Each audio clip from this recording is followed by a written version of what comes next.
1344일 되는 미국 대사관 책임이 시행되는 행동입니다. 오늘은 12월 10일, 12.12 역사의 변곡점에 12.12는 상당히 의미 있는 날짜이고 의미 있는 순간이었습니다. 12.12는 전두환 대통령이 되는 과정에서 상당히 중요한 변곡점이었습니다. 근데 11.6이 일어나고 12.12가 발생하는 그 과정을 놓고 봤을 때 전두환과 신군부는 이 나라를 정권을 장악해서 대통령이 되겠다 그런 생각을 하지 않았습니다. 그때 정치인들은 박정희 18년의 장기적인 통치 기간 동안에 박정희 대통령을 넘어서는 정치를 해보겠다 할 수 있는 사람이 아무도 없습니다. 공화당의 2인자를 할 수 있는 JP조차도 그런 생각이 없었고 그냥 2인자로만 안주했던 시절입니다. 그때 79년 10월 26일 날 박정희 대통령이 김재규의 손에 암살당했습니다. 그리고 권력에 공백이 생기고 그때 권력을 옹이했던 국군보안사령부 사령관 전두환과 그 세력들은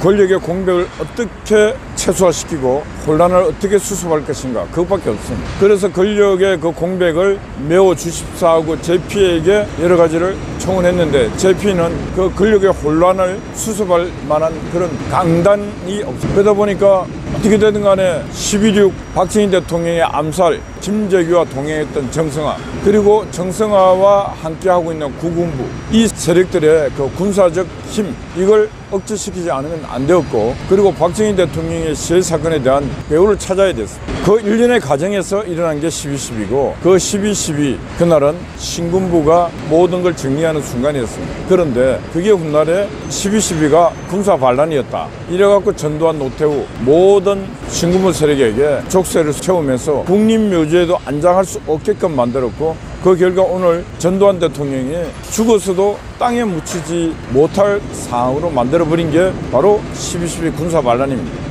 저는 역사가들이 역사를 썼더라면 12.12는 군사 반란이 아니었습니다. 12.12는 12.6을 수습해서 박정희 대통령 암살 사건을 정리하는 과정이었고 그 정리의 과정이 잘 된 과정이었다. 그렇게 생각합니다. 정성화 육군참모총장 무능한 자였습니다. 김재규와 함께 궁정동에 박정희 대통령 암살하러 가는데 같이 동행했던 자가 정성화입니다. 궁정동에서 총소리를 듣고 아니 대통령하고 보안사령관 중앙정보부장이 대통령 만나러 갔어. 그 자리에서 총성이 나오고 그 황급하게 나온 중앙정보부장 차를 타고 같이 올 때도 같이 갈 때도 같이 행동한 이자가 바로 암살 배후고 암살 공범 아닙니까? 그런데 그 자가 모든 대한민국 군의 군권을 장악하고 있습니다. 육군 참모총장으로서 국군 보안사령관이라 할지라도 힘이 없어요. 그런데 11.6이 일어나고 박정희 대통령 암살 배후를 그자가 올바르게 켤 수 있었겠습니까? 그 모든 것을 완전하게 정리한 것이 바로 국군 보안사령부고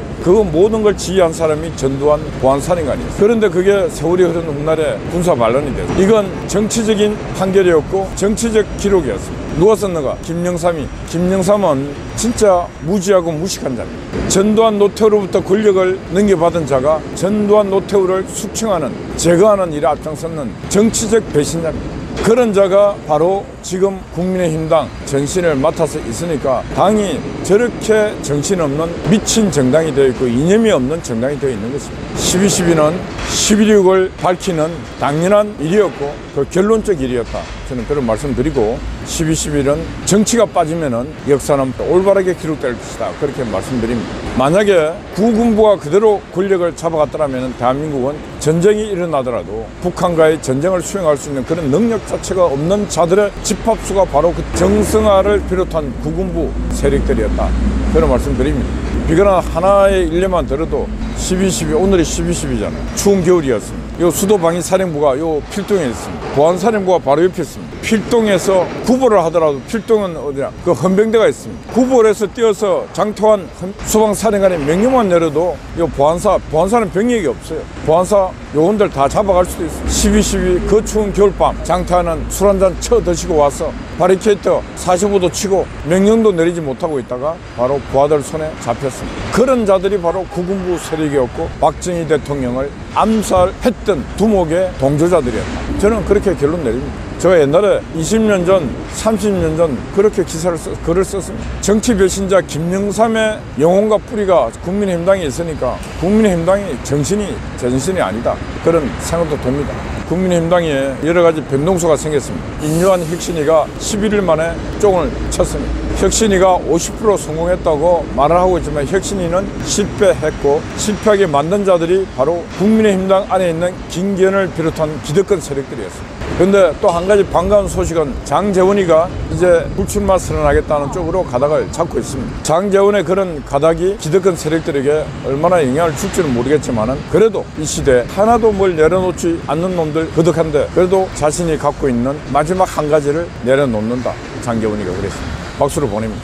김기현 대표도 불출마 선언을 해야 됩니다. 시간이 주어졌을 때 정치적 결단을 내리지 못하고 우물쭈물하는 그런 무사안일한 무능한 당대표를 보면서 우리 국민들은 저런 당에 표를 주겠냐? 안 줍니다. 전쟁의 시기에는 용맹하게 싸우는 사람에게 표를 주는 것이고 격려해 주는 것. 저런 김기현 대표에게 표를 줄 국민은 거의 없습니다. 그래서 국민의힘당은 빨리 내분을 수습하고 이준석이보다 더 유능하고 촉망받고 세계적인 청년을 한 5명 데리고 와요. 인재영입으로. 스포츠, 문화예술, 과학, 기업 찾아보면 두루 뻑뻑입니다. 그러하면 국민들이 국민의힘당에 다 표 찍어줍니다. 국민의힘당은 내년 총선에서 반드시 이깁니다. 오늘 조선일보 김대중 주필이랑 많은 분들이 나라를 정치를 걱정해서 쓴 글들 명심해야 될 게 조선일보는 그래도 이 보수의 신문이고 그래도 윤석열 정부가 잘 되기를 바랍니다. 그 내용 중에 하나가 윤석열은 태평하고 김기현은 무사하다. 태평무사 이렇게 썼습니다.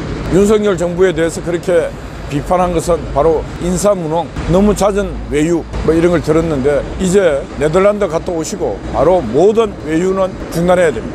내치에 신경 써서 내년 4월 총선에 반드시 큰 승리를 할 수 있는 그 필승의 전략을 짜야 된다. 밖에 나가면 안에 안 보여. 밖에 화려함 속에 내 발바닥 안에 있는 어두움을 볼 수가 없는 것입니다. 그래서 이제는 외유를 그만하고 발바닥 아래 일어나고 있는 숱한 복잡한 문제를 눈으로 보고 직접 체험해야 돼. 그래야 내년 4월 총선에 이길 수 있고 내년 4월 총선에 이겨야 국정을 안정되게 끌고 갈 수 있다. 너무 정치를 우습게 보면 안 됩니다. 검찰총장 하던 시기에 나쁜 놈 잡아들이는 그런 생각으로 정치를 보면 안 됩니다. 민주당 정치인들 진짜 보잘것없지만은 아주 악랄한 자들입니다. 헌정을 중단시켜도 받고 나라를 엎어도 받고 사기도 엄청나게 쳐받고 그런 자들 정상적인 사람들이 민주당 국회의원들을 이길 수 없어요. 윤석열 대통령도 못 이깁니다. 김건희 여상 쌍특검 막 이렇게 하고 있는데 저는 그걸 볼 때마다 한심합니다. 김정숙이 특검하자는 소리는 못합니다. 김건희 특검하자 그러면 김정숙이 특검하자고 국민의힘당이 안 떠들면 대통령실에서 어떤 수석 하나라도 떠들어야 될 거 아닙니까? 그래야 맞불에 불을 꺼서 끌 수가 있는 것이지 하나는 불을 질러 오는데 방어도 못하는 그런 상황, 그 불은 번집니다. 그 불이 번지면 끝내 불이 탑니다. 그러니까 싸움할지도 모르니 불 끌지도 모르는 인간들의 집합소가 바로 지금 용산이다. 그런 인간들의 집합소, 그런 무능한 인간들의 집합소로 계속 만들어가고 있는 것이 지금 용산의 인사다. 그런 말씀 드립니다. 어젯밤에 또 날씨 추운데 비도 오는데 아군 스파이가 밤을 지새면서 고생했습니다. 아침 일찍 과학언경TV 그리고 송화제가 또 아침을 지키고 있습니다.